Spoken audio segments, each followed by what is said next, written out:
Käytännössä aina asia, mitä polttomoottorivehkeestä näihinkin on adaptoitunut, on 12 voltin akku.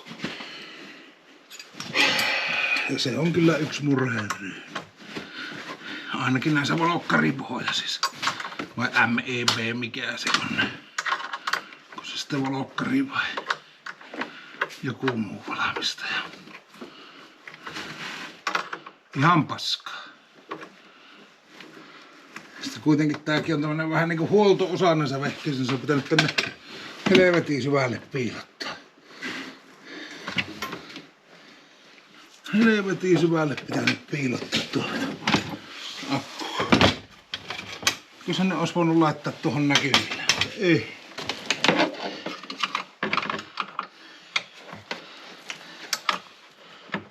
Päälle vähän, että käviköhän sille, että riosti akku vielä viimeksi ja se on vaan sulatettu ja lämmitetty ja lajahdettu.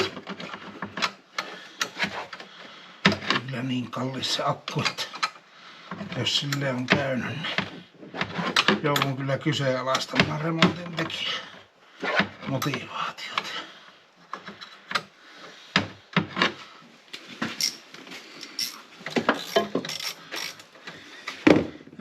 Pari-kolme vuotta se pelasi ihan hyvin. Ei sitä käsitelty sen enempää.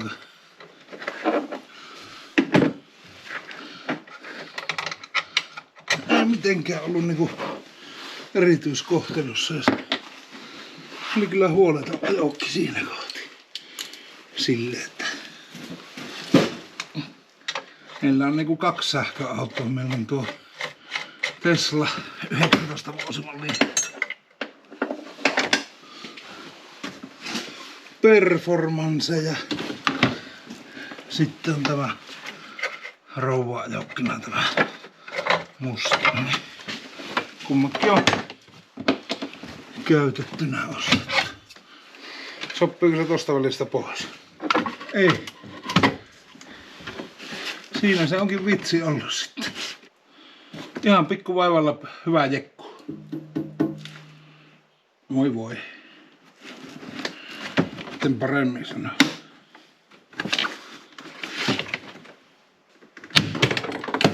Vähän niinku tiukaa olosia nämä nipsut näitä lavikäisiä.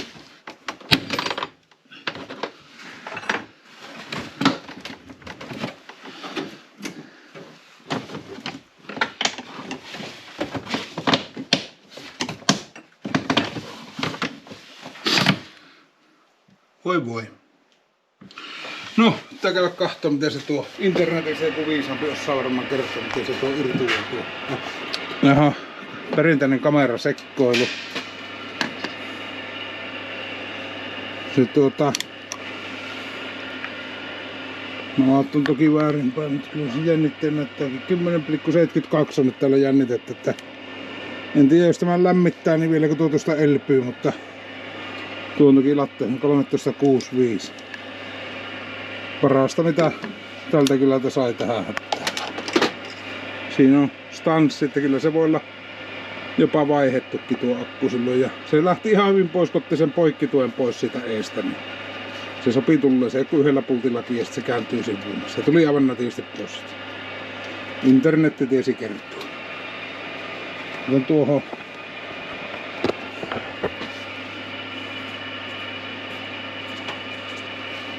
Noin ne. Mennäänpä sujuttelleen paikalle. Joo tosiaan se lähti. Yhden mutteri otti auki tuolta. Se lähti ihan näpäkästi pois. Poikkituki lähti pois haitolta ihan näppärästi. Se internetti sen tiesi kertoa. Ei tarvinnut itse päätellä. Ehkä se olisi voinut jonnekin kauemmaskin vielä asentaa. Mutta en tiedä sitten. Joo, eli tuonnehan olisi tosiaan sopinut isompikin akku, jos olisi ollut mistä laittaa, mutta ei tähän hätää ollut ja en tiedä olisiko sillä merkittävästi ollut ruokkaa, vaikka olisi laittanut.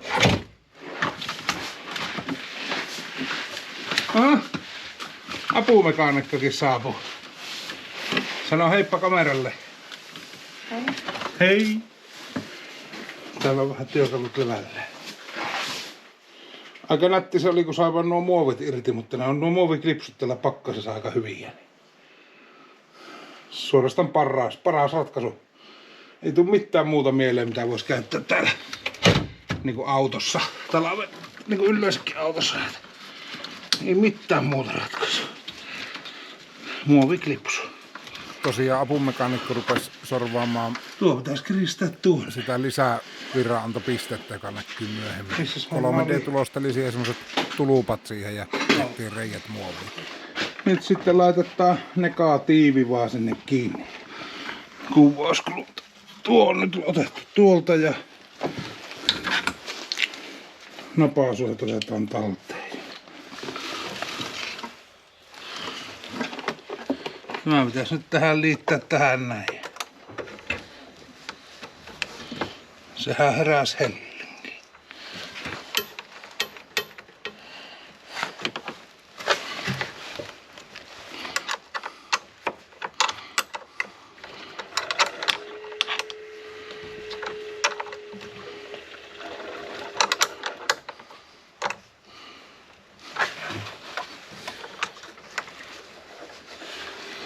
Noin ja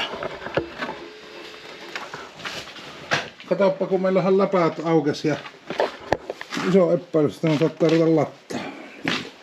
Katsotaan miten se on. Saahan sitä olla toiveikkaana, mutta kyllä sitä piti vielä vikakoodit nollata ja sen jälkeen se rupesi pelaamaan. Että sitä piti vielä vähän jonkun aikaa äimistellä ja ihmetellä, mutta kyllä se siitä sitten virkasi vikakoodit. Jotenkin se on sakasikko se. Mutta lähtee ainakin nuo kiertää nuo nesteet tuolla. Näyttäisi ainakin yrittää latata. Mutta voi olla että ei lattaa. Katsotaan.